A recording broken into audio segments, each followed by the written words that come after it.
Hello students, today we are going to start our new chapter which is current electricity. ठीक है, यहाँ पे current electricity की definition दी गई है. The rate of flow of charge through any cross sectional area of a conductor is called electric current, या the amount of charge flowing through any cross sectional area of a conductor per unit time is called electric current. देखिए, suppose ये एक conducting wire है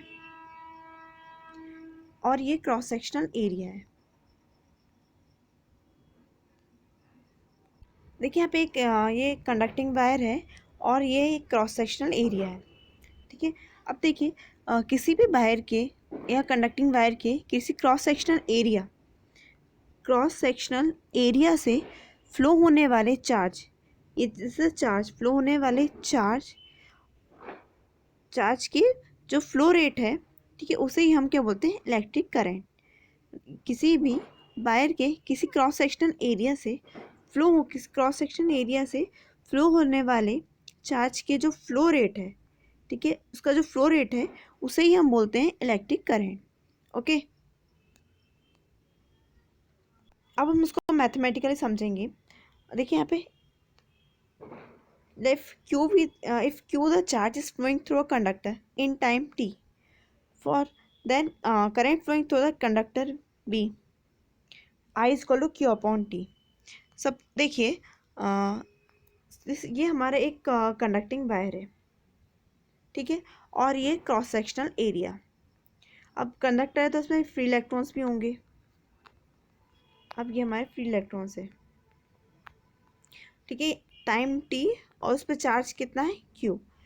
देखिए आदि कि आप इस डायग्राम में देख सकते हैं कि हमने एक वायर को रिप्रेजेंट किया है और मान लेते हैं इसमें पोटेंशियल डिफरेंस की वजह से जितने भी फ्री इलेक्ट्रॉन है, और ये इलेक्ट्रिक करंट है और उसकी डायरेक्शन इस तरफ है, ठीक है, जितने भी फ्री इलेक्ट्रॉन है तो वो एक ही डायरेक्शन में मूव करने लगते हैं. पोटेंशियल डिफरेंस के कारण के जितने भी फ्री इलेक्ट्रॉन है उसमें वो सारे एक ही डायरेक्शन में मूव करने लगते हैं. ठीक है, हमने एक क्रॉस सेक्शनल कंसीडर किया है, ये क्रॉस सेक्शनल कंसीडर किया है, ठीक है, और हम यहाँ पर ये मेज़र कर रहे हैं कि टाइम टी के अंदर यहाँ पर कितना इलेक्ट्रिक चार्ज पास हो रहा है. ठीक है, तो हमने देखा टी टाइम के अंदर जितने भी इलेक्ट्रॉन इस क्रॉस सेक्शनल एरिया से पास होंगे उन पे टोटल चार्ज है क्यू. उन पे टोटल चार्ज कितना है, क्यू. ठीक है, और इस पॉइंट पर जो चार्ज की फ्लो रेट होगी वो क्या है, क्यू बाई टी. ठीक है, जो इस क्रॉस सेक्शनल एरिया से जितने भी इलेक्ट्रिक चार्ज पास होंगे वो किस फ्लो रेट से पास होंगे, क्यू बाई टी. ठीक है, और ये जो फ्लो रेट है, ठीक है, उसको हम बोलेंगे एवरेज करेंट. ठीक है, यहाँ पर हमने देखिए टोटल चार्ज, उसको हम क्या बोलेंगे, एवरेज रेट.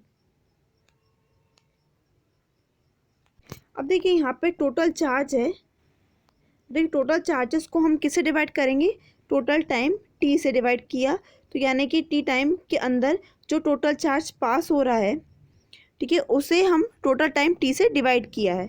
क्या है, electric current equal to total charge flowing in a conductor to the total time taken. ठीक है, तो हमारे पास जो एवरेज करंट आएगा, ठीक है, उसको ही हम average.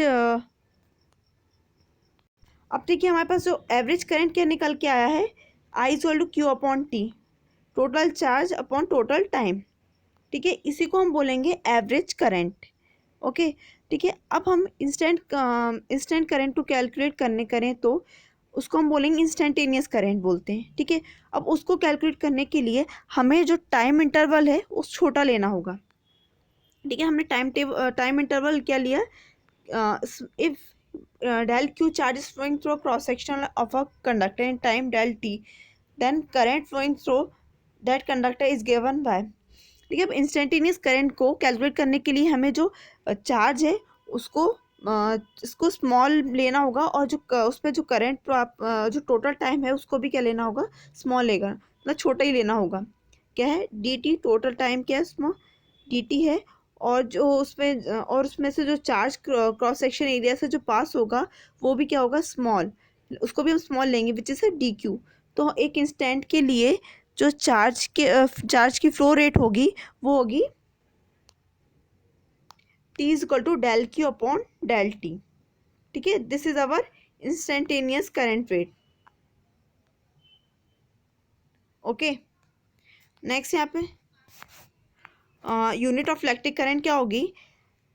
In the SI system the unit of electric current is ampere, it is denoted by A. देखिए एसआई सिस्टम में जो इलेक्ट्रिक करंट की यूनिट होगी वो एम्पियर हो, और उसको हम ए से डिनोट करते हैं। ओके